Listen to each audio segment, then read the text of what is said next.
नमस्कार दोस्तों, BP news channel में आपका बहुत बहुत स्वागत है। मैं हूं प्रेम कुमार, बहुत director and bureau chief Haryana.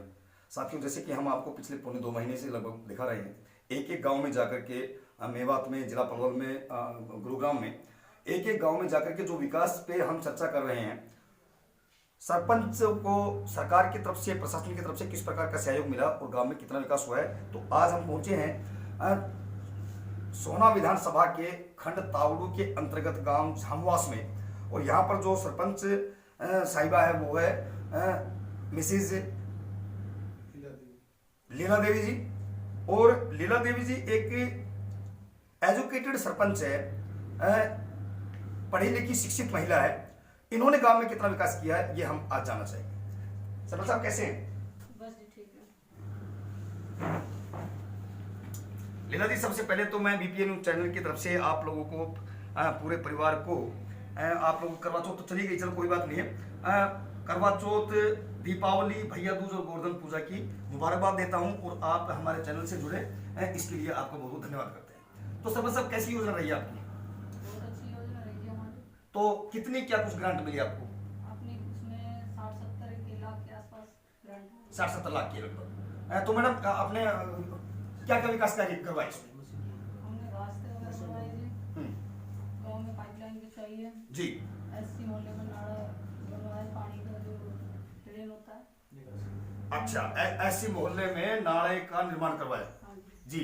और रास्ते का कोई मुख्य रास्ता कोई ऐसा रहा हो जो 1-1.5 किलोमीटर के लगभग हो, जो आपकी ही योजना में बना हो? हाँ है जी रास्ता। जी, कौन सा रास्ता है? वेद पंच का था 1 किलोमीटर। हाँ, वेद पंच वेद पंच का है ये बता दो। पड़ता है। और ये कालरपुरी का वाला रास्ता, कानपुर वाला। फिरनी से कालरपुरी। जी शमशान घाट पक्का करवाया जी। जी। और उसकी 4 दीवारी करवाई है उसमें। और गांव में आईटीआई जनरल चौपाली बनवाई। देखिए, ये झामवास के अंदर आईटीआई का होना, जिला गुरुग्राम और सोहना से हटके जो तीसरे नंबर की जो आईटीआई है वो झामवास के अंदर स्थापित हुई। तो सरपंच साहब, कोई ऐसा काम रह गया हो जो आपकी योजना में नहीं पूरा हुआ हो और वो दिल के दिल में रह गया हो, वो कोरोना की वजह से हो या चाहे जैसे भी लगा लीजिए आप, हम किसी सरकार को दोष नहीं देंगे इसमें। कोई ऐसा काम, कोई आप व्यायामशाला बनवाना चाहते हो थे, या कोई स्टेडियम आपके, हमने देखा स्टेडियम भी है आपके यहाँ पे, तो स्टेडियम आपकी योजना में बना है? नहीं, ये पहले बन गया था? पहले बना। ओके। और कोई ऐसा काम पीएचसी सीएचसी का कोई ऐसा रह गया हो कि भाई उसे हम पूरा नहीं करा सके? एक अपना ये है जी, तो जो बीपीएल कॉलोनी उसमें एक अम्बेडकर भवन और एससी चौपाल जी ये तो अपनी मांग है जी। और बाकी तो छोटे मोटे रास्ते दे रखे छोटे मोटे हैं, रास्ते हैं। ग्रांट आने की आशा है।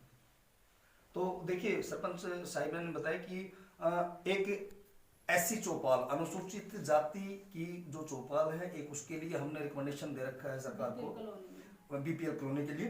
और एक अंबेडकर भवन, भारत के संविधान के निर्माता, जिनको मैं चैनल के माध्यम से सभी दर्शकों को ये भी बताना चाहूंगा, डोनाल्ड ट्रंप ने भी कल ये अनाउंस किया है कि मैं बौद्धम एस्केप्ट कर रहा हूं, मैं बाबा साहेब के विचारों पे चला हूं और मैंने बाबा साहब को बड़ी गहनता से पढ़ा है। तो सरपंच साहब, और आप सरकार से क्या डिमांड करना चाहेंगी? सरकार से बस यही है जी, अभी तो फिलहाल बीजेपी सरकार ने काफी योगदान दिया है। और अपने पंचायत जो मंत्री है ओम प्रकाश धनखड़ जी, उन्होंने भी काफी योगदान दिया और गांव में काफी सहयोग किया विकास कार्य में। प्रशासन से कोई किसी प्रकार का डिस्प्यूट नहीं रहा आपका? नहीं, किसी प्रकार का। पूरा सहयोग मिला है? हाँ जी। तो सरपंच साहब, इसमें मैं एक चीज और जानना चाहूंगा आपसे, कि गांव में आपकी योजना में कोई मुकदमाबाजी, कोई लड़ाई झगड़ा? लड़ाई झगड़ा तो ऐसा कुछ नहीं है। मतलब कोई ऐसा नहीं है? तो साफ छवि रही है आप लोगों की, और गांव में काफी आपने विकास किया है। सरपंच साहब, इसमें एक चीज मैं और जानना चाहूंगा आपसे, एक सरपंच होने से पहले आप एक महिला है, हाँ जी। और आप एक बहन भी है, बेटी भी है, माँ भी है, पत्नी भी है। तो अभी कुछ दिन पहले हाथरस यूपी के अंदर एक बेटी के साथ जघन्य अपराध हुआ। कुछ रोज पहले अभी बल्लभगढ़ सीकरी में एक बेटी के साथ में दुष्कर्म हुआ। ऐसे अपराधियों के लिए सरकार से आप क्या डिमांड करें? सख्त से सख्त सजा। ऐसे अपराधियों के लिए एक तो सबसे सजा होनी चाहिए। और मैं तो यही कहूँगी अगर उन्हें ऑन द स्पॉट फांसी की सजा हो तो और भी अच्छा है। देखिए बेटी के साथ ही अत्याचार होना बंद हो जाएगा। सरपंच साहब ने क्या कहा कि इस मामले में कानून में जो संशोधन करते हैं, बार बार हर सरकार कानून में संविधान में संशोधन करती है, नई नई धाराएं जोड़ती है, तो क्यों ना एक अरेबियन कंट्री जैसा कानून यहाँ बना दिया जाए। कोई बहन बेटी की तरफ आंख उठाकर भी नहीं देखे। बेटी किसी जाति की नहीं है, किसी संप्रदाय की नहीं है, किसी वर्ण की नहीं है। बेटी सिर्फ बेटी है, वो पूरे राष्ट्र की बेटी है। और ऐसा कुकृत्य जिन्होंने किया है, ऐसे बंदों को तो तुरंत फांसी दे देनी चाहिए। तो सरपंच साहब आपका बहुत बहुत धन्यवाद। आप बीपी न्यूज के साथ में जुड़े और आपने गांव के विकास के बारे में बताया। और खट्टर सरकार को बदनाम करने के लिए कुछ एक असामाजिक तत्व भी होते हैं, लेकिन बीजेपी सरकार एक वाकई में निष्पक्ष सरकार है। सबका साथ सबका विकास साथ लेके चल रही है। बढ़ते कदम सच्चाई के कदम, क्योंकि देश का सच दिखाते हम। प्रेम कर बहुत हरियर।